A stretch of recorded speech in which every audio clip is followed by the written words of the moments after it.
Hey, hello guys. Today I am going to show you some tips and techniques in Excel.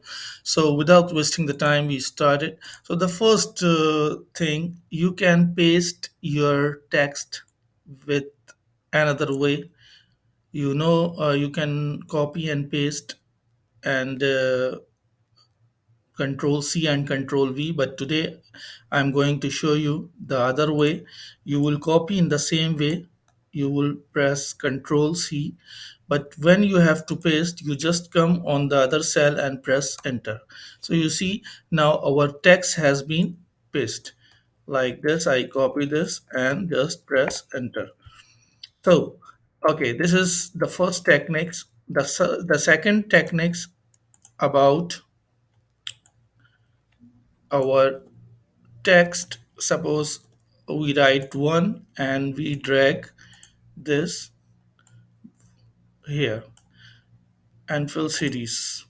So you can see now we did it, but if we have to erase again, we will come here, this plus sign, we will click here, it will be erase.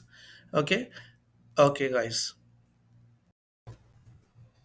so guys, now again I show you I did fill series. You can just drag this, and when you will come up, it will be erase till where you want to erase, remove, or whatever. Okay, so it was the second tech. If we are here and by mistake or suddenly we go down, now we are down yani on this number, suppose 138 number, and we have to come back fast to our active cell. So we will press alt backspace. So we will come to our active cell, the last cell. Okay, guys.